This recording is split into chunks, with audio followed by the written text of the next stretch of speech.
Hello everyone, welcome to my coaching classes learn with practical basic to advance. तो आज हम लोग सीखने वाले हैं इंग्लिश प्रोनाउंसिएशन। इंग्लिश प्रोनाउंसिएशन आप लोग जानते ही हैं। अगर आप एक इंग्लिश के स्टूडेंट हैं या टीचर हैं या आप स्पीकर हैं तो इंग्लिश प्रोनाउंसिएशन कितना ज़रूरी है इंग्लिश वालों के लिए वो सबको पता है।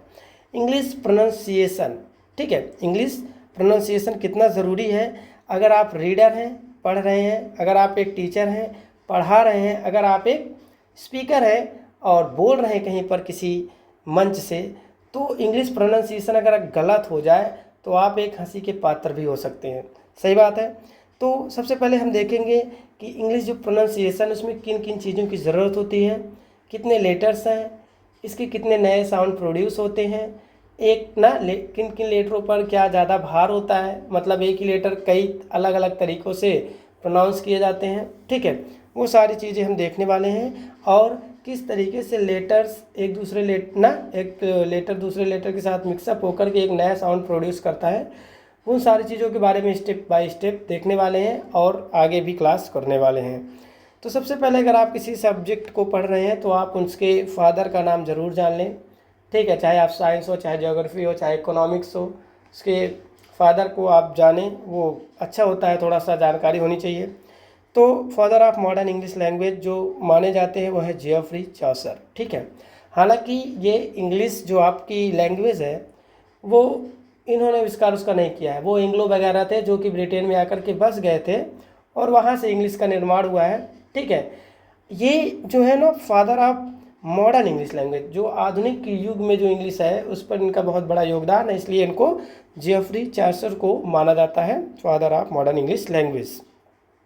तो चलिए स्टार्ट करते हैं। इंग्लिश में आप सबको पता है कि 26 लेटर्स होते हैं, लेकिन इन 26 लेटर से 44 साउंड प्रोड्यूस होता है। कितना? 44 साउंड्स, मतलब एक लेटर पर कई अलग अलग साउंड का प्रोड्यूस करना निर्धारित है।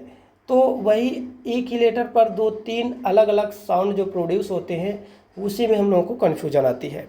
अगर इन देखा जाए वास्तविक रूप में तो इन 26 जो लेटर हैं इनके 5 वाउल्स और 21 कॉन्सोनेंट्स में बटे हुए हैं। ठीक है, 5 वाउल इसके लेटर्स हैं और 21 कॉन्सोनेंट्स आपके लेटर्स हैं।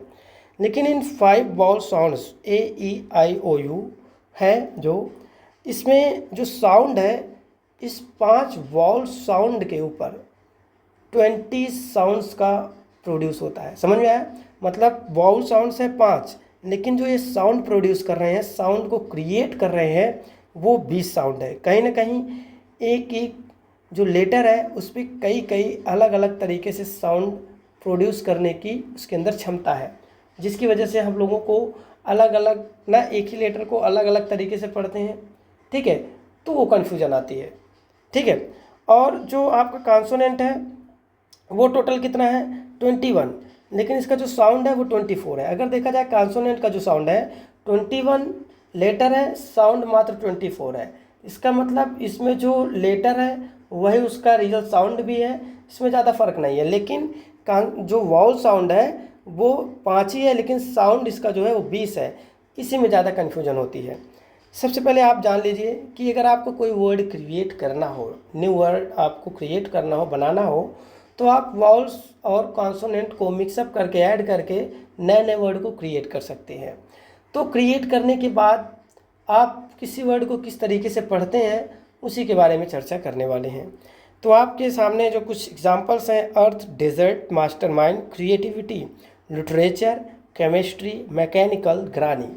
इन सब में अगर देखा जाए तो कुछ लेटर्स वाउल्स और कॉन्सोनेंट मिलकर आए हैं, लेकिन अलग अलग ना जो आपके वाउल साउंड है वो अलग अलग प्रोड्यूस ना साउंड को प्रोड्यूस करेंगे। जैसे अर्थ, E A, यहाँ पर अर्थ में E और A को एक साथ अ पढ़ा गया, अर्थ। ठीक है, लेकिन अगर आप क्रिएटिविटी पे देखें, क्रिएटिविटी, तो क्रिएटिविटी में CREATIVITY, तो यहाँ पे EA को अ नहीं पढ़ा जा रहा है, क्रिएटिविटी नहीं है, क्रिएटिविटी नहीं है। वहाँ पे EA को अ पढ़ा गया, अर्थ, लेकिन यहाँ पे नहीं पढ़ा जा रहा है, यहाँ पे क्रिए। समझ में आया नहीं? क्रिएटिविटी, इस तरीके से यहाँ पे अलग देखो, दोनों साउंड, दोनों जो लेटर है वो एक ही हैं, लेकिन जो साउंड प्रोड्यूस हो रहा है वो अलग अलग तरीके से हो रहा है। और देखो डेजर्ट, डेजर्ट, डेजर्ट में डी ई को डे, डे ए, लेकिन एस ई आर टी को ए नहीं अर्ट, मतलब वहाँ पे डी के साथ ए और एस ई के साथ अ, ई को अ पढ़ा जा रहा है, उसके साथ ए पढ़ा जा रहा है। तो डेजर्ट में ही देखो ई साउंड को दो अलग अलग साउंड में प्रोड्यूस किया जा रहा है, ठीक है। मास्टर माइंड में अगर आप देखें तो ई को यहाँ ए नहीं पढ़ा जा रहा है, और यहाँ पे ए जो म आ है मास्टर माइंड में, वहाँ पे मास्टर, और यहाँ पे माइंड अगर देखा जाए तो आई का जो साउंड होता है वास्तविक में ई होता है, लेकिन यहाँ पे ई नहीं, आई को आई लॉन्ग वाउल साउंड में आई ही पढ़ा जा रहा है, मास्टर माइंड, ठीक है। क्रिएटिविटी अगर वहाँ पे देखा जाए, माइंड अगर देखें तो आप माइंड पढ़ रहे हैं, आई को आई पढ़ा जा रहा है। क्रिएटिविटी में टी के साथ आई आया है, वी के साथ आई आया है, लेकिन वहाँ पे ई क्रिएटिविटी। तो समझ में आ रहा है कि नहीं? तो किस तरीके से अलग अलग देखो, लेटर वही है लेकिन साउंड अलग अलग प्रोड्यूस हो रहा है। तो यही चीज़ तो प्रोनाउंसिएशन में हम लोग को फंसाता है कि कब कौन सा लेटर क्या साउंड कर दे, ठीक है। लिटरेचर, लिटरेचर में आप देखिए यल आई के साथ ई लिट, और ई को यहाँ ए नहीं लिटरे, और आर के बाद जो ए है वहाँ पे देखो मास्टर में एम ए मास्टर, ए को आ पढ़ा गया, बड़ा आ मास्टर, ठीक है।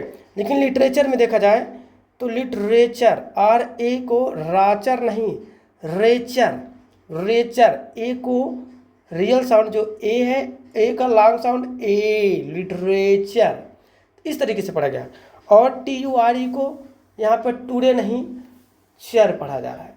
तो ये सब क्यों हो रहा है, क्या रूल है, किस तरीके से ये बनता है, उसी चीज़ों के बारे में चर्चा करने वाले हैं, ठीक है।